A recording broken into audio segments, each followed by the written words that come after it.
I'm just going to sort through your things. I thought we might have an estate auction. We probably won't get much, but it'll cover the expenses anyway. You'd be surprised how much an urn can cost these days. A man gets a letter from his dying aunt and decides, even though he hasn't seen her for 30 years, to travel across the country and go and be with her in her final hours, minutes. That's the beginning of the play. He walks into her bedroom as she's dying in her bed. Days pass, months pass, seasons pass, and he realizes, is this woman dying? And it's really about that relationship. As if I've been committing some sort of crime. I resent that. I know I'm not the best relation in the world, but I'm all you have left. So I would appreciate it if you didn't act so suspicious of me all the time. She has very few lines, like Carolyn Hetherington, the wonderful Carolyn Hetherington, who plays Grace, the dying aunt. You're leaving everything to me. Is his audience, and he really sort of sounds off on the world. And as the seasons go by, of course, he's provided with more and more fodder. Christmas, Halloween, summer, you know, kids playing outside with the baseball, spring, I don't have to skate anymore. You know, every single season brings up its own bag of issues for this guy. And he basically just goes on and on and on as the months go by, and she doesn't die. What's wrong? I have to wear this. I'm sensitive to dust. Yeah, it was written about 30 years ago, and since it premiered, it's had, you know, at least 10 productions going in Canada since then, and across the world. I mean, as far flung as Japan, there's been productions of it, and there's actually been a production starring Maurice Panish, the playwright, about 5 years ago in Vancouver. And I think it's got, the themes are so timeless that it's one of those plays that doesn't age. And just, you know, realistically, there's only 2 people, and they're great roles. So I think people love playing these roles, and I think it's so rich thematically that, you know, with every incarnation, you know, 5 or 10 years down the road, you find new relevances and resonances within the community. So it's great that way, which is why it's had such a long life. Sign your will. You're leaving everything to me. Bitter guy. He's lived a hard life, and he isn't thrilled to be here. And the longer he's here, the angstier and angrier he gets. But in the end, it's a very funny play, and the observations he makes, it's just one of those guys that says things out loud that we all think inside. And some of his sentences, I'm like, I know, I totally agree with that. Is that wrong? Am I acerbic too? Am I bitter like this guy?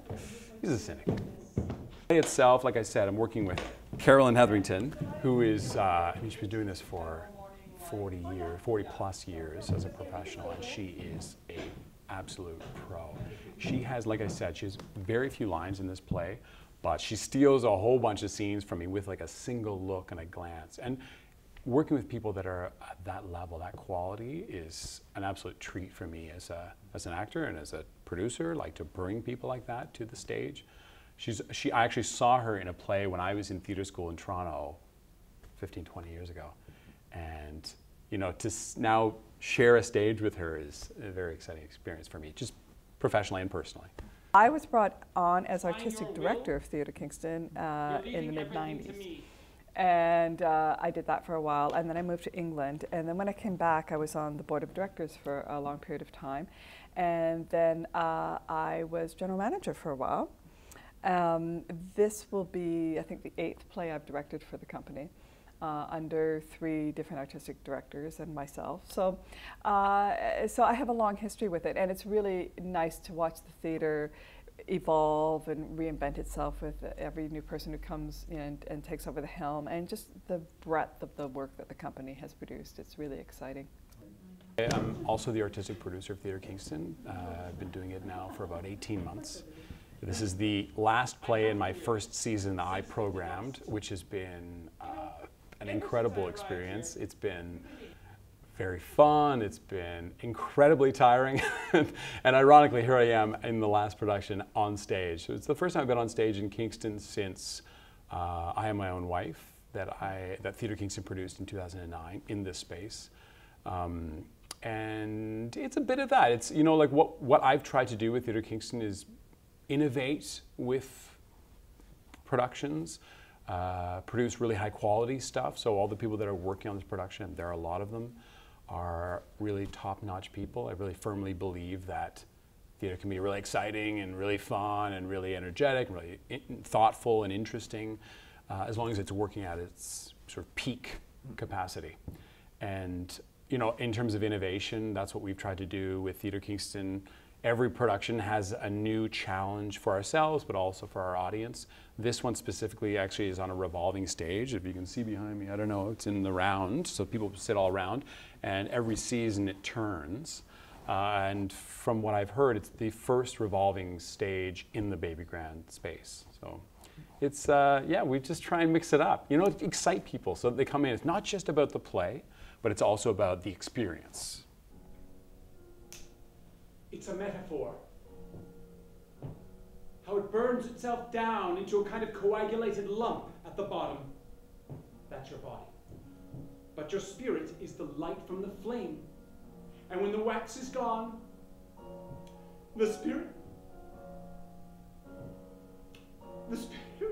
I think this production is important because what it does is, in a very human way, asks us why we care for each other, and asks us to identify why it's important that we care for each other and connect. And I think in this very busy world, especially when we're all plugged in, it's very easy to isolate ourselves and to remove ourselves from real human connection. And it's very interesting that a 30-year-old play presents us with a character with even without all the stuff that we have now, has managed to isolate himself. And gradually we see the walls going down, and he actually connects with another human being. And the writing is so clever. You rarely see writing this clever on stage, and it's so intimate. And to be able to see two actors of Brett and Carolyn's statures doing these roles, it's a real treat for Kingstonians, I think. What's wrong? Well, I have to compare you to something. You don't exactly inspire the literary mind, you know, sitting there all day eating butterscotch pudding and going to the bathroom.